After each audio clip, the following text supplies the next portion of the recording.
Hello everyone, welcome to another video on the channel and welcome to another GT Sport Daily SC strategy guide. This week we are at Sardegna Road Track A and we are in Group 1 machinery. So let's take a look at the settings for this one. Here's the settings from Kudos Prime. We've got 13 laps to get round. We have tyre wear at ×5, fuel consumption at ×6, which is pretty high, and we only have the hard tyre available, so no mandatory tyre for this one. And tyre wear at only ×5 on the hard tyre. Looks like tyres won't be too much of an issue, but fuel at ×6 certainly will be an issue, it would appear. So let's take a quick look at the track that we're going to be visiting for this one. It's Sardegna Road Track A. This is a Gran Turismo Sport fictional circuit. It's exclusive to the game. It's set on the island of Sardegna in Italy, and it's set into some rather spectacular scenery, as you can see. So just looking at a couple of key corners on the circuit, turn 9 and turn 14, both of which are very tight hairpins. And because of corners like that, I do believe that you're going to have to pick one of the modern day hybrids. There's at least 3 elements of the circuit where you're going to require that hybrid to get the boost out of the corner. And so for this strategy guide, we're going to be looking at the Toyota, the Audi and the Porsche. So what we actually did, we did a 5-lap test with each of the cars, just running them flat out, just to sort of get a gauge on their lap time speed and just how much fuel they sort of finished the 5 laps with. So this is the Toyota here on its 5-lap speed run. And we move on here to take a look at the Toyota to see whether, with the fuel at ×6, whether we could stretch that fuel out for 13 laps. So you can see as we come to the end of lap 5 here, we have 8 laps remaining. So the Toyota is definitely capable of doing the no stop, and while it is taking a hit on lap time, it's not hugely severe. Moving on to the Audi R18, its 5-lap speed run. Very similar pace to the Toyota, but burn through just a little bit more fuel at this point. I think it was a couple of percent between the Toyota and the Audi at this point. Moving on to the Audi to see whether it's capable of the no stop, and this is where we see the Toyota's fuel advantage come into play. The Toyota can easily do the no stop, whereas the Audi just doesn't seem to save fuel at the same kind of rate when you're short shifting. So despite some pretty severe fuel saving, the Audi's coming about 2.5 laps short at this point after 5 laps. So it looks like the no stop is out the picture for the Audi R18. Moving on to take a look at the Porsche 919. Here it is on its speed run, and it does actually set the fastest lap of the 3 cars that we're testing, although it's only a couple of times between all 3. So all 3 seem to be very similar pace wise.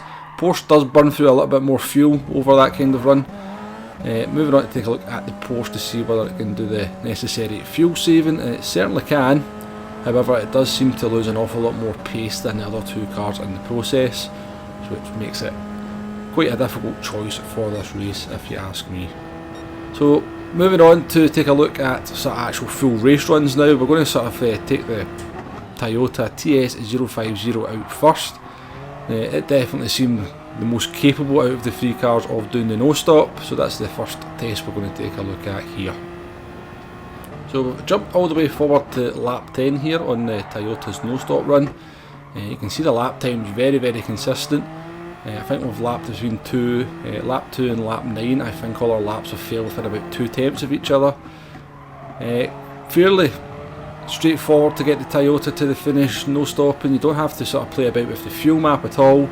Just a little bit of short shifting, sometimes quite aggressive short shifting admittedly, but you don't have to really think about any other kind of fuel saving techniques to get the Toyota to the end. We've got the brake balance on 4 to the rear here. The Toyota can be pretty sketchy into these slow corners under braking, so just be very careful of that. If you use the car, it's very easy to sort of downshift a little bit too quickly and start sliding the back end. But you can see as we come towards the end of lap 10 here, we've got the fuel where it needs to be. 3.1 laps remaining, or 3 laps remaining now, as we approach the finish line to complete this lap. So in terms of pace, we actually improved our kind of pace here quite a lot, as compared to the sort of fuel saving run that we did at the beginning of the video. I think we're sort of doing mid 29s at that point. We've managed to keep the lap times between 28.9 and 29.2, I think is maybe our slowest lap there. So in terms of how much the sort of fuel saving is costing us per lap time, it looks to be sort of around about a second a lap, maybe about 8 attempts to about a second a lap. So we're just going to jump forward to our 2 lap 13. We've actually got the fuel so much under control that we've actually had a little bit more fuel to burn in this lap, so we did actually decide to go for the fastest lap of the race. So we are a couple of attempts up as we're at the second sector. We come round probably the hardest corner on the track there. We'll take a little bit of look at that later on in a sort of quick track guide. Into the last corner we come. Very easy to hit that barrier on the right hand side there as you accelerate out. Sometimes the hybrids can have a bit of a life of their own in the acceleration zones. But we're going to come up to the finish line here. We sort of move to the chase cam just to take a look at that tyre wear, and we do say a fastest lap. So that just reiterates what we said earlier on in the video, that tyre wear is not going to be an issue.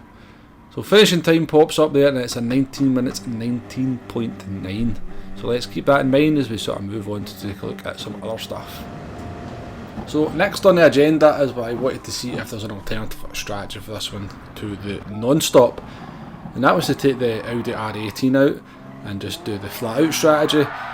Burn through the fuel, refuel where we needed to, and then just push for the duration of the race and see whether that would be a viable strategy, competitive strategy, or even a better strategy. But as you can see from the footage on the screen, we were having a bit of trouble getting the Audi R18 round for a race distance.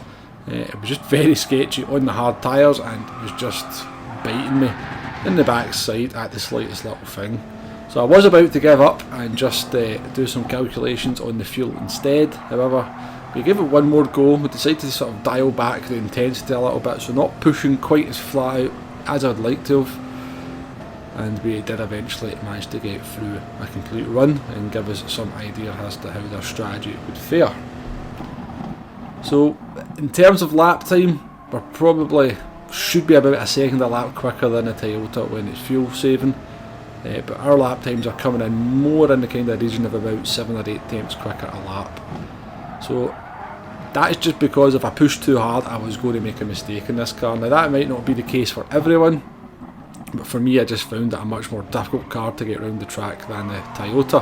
So it's definitely something to keep in mind if you decide to go for this strategy. However, what you're about to see here may just make your mind up that this is certainly not worth doing. So we got the best part of 9 laps out of the Audi, and we're going to come in here and pit and take on the necessary fuel.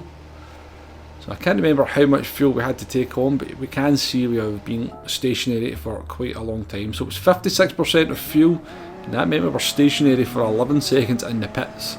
And overall that has cost us between 15 and 16 seconds compared to the Toyota that is no stopping. And then we maybe gained about 5 or 6 seconds over those opening 8-9 laps. Sorry, I said we pitted on lap 9, we actually pitted on lap 8. Either way, the loss in the pit lane is going to be very hard to make up on the racetrack. Even at a second a lap, we're still going to come up a couple of seconds short compared to the no stop. At best, I think we've maybe averaged about 6 to 7 tenths of a second a lap gain over the Toyota and the Audi here. And that's going to mean we're going to come up well short come the finish. But we are now on to lap 13. We've tried to sort of put in some quick lap times to try and get that gap down as much as possible. But I did know even at this point we were going to be well short. At the last corner we come, we've got a little bit more fuel than we needed, so maybe just because we made a small saving in the pit lane because of that. Again, not going to be enough to overhaul the no-stop strategy in the Toyota anyway. And over the finish line we come, we finish at 20.0, and as the finishing time pops up, let's bear in mind that the Toyota did a 19 minutes and 19.9, the Audi R18 coming in at 19 minutes 25.8, so a fraction under 6 seconds slower. Now there's no doubt you could probably get that time down a little bit over the course of some practice. I certainly, as I said, and I had to fully admit that I couldn't push as hard as I would like in the Audi just for fear of making a mistake. So, but even so, making up 6 seconds just from pushing harder and sort of getting the perfect run in, I still think that would be very hard to overhaul the Toyota's 19 minutes 19 that we did. And of course that was only one attempt I did in the Toyota. You could obviously improve that as well. So let's just recap on what we've learnt from this one. It does very much look like very quickly this will become a one make Toyota TS050 race. Everyone will be doing the no stop, I believe. In the early stages there may well be some people in the Audi and the Porsche and various other cars. That always tends to be people sort of trying out new cars in Group 1, and of course there may well be a car out there that I have not tested. It may well be the car to be in. But for me, and from the sort of time I had to sort of do some testing, it is a no stop in the Toyota. The Audi can't really do the no stop. It certainly can't save the fuel necessary to make it viable. If you go for a one stop in the Audi, you are going to be slower than the Toyota. You're going to have to push extremely hard to get anywhere near as well, and that's going to sort of run its own dangers because the car is very sketchy. The Porsche kind of falls in between. It can do the no stop, but it can't lap quick enough, and if you go for the one stop, then you'll burn through even more fuel than the Audi, which will mean you'll spend even more time in the pits, and you're going to be even further away come the end of the race.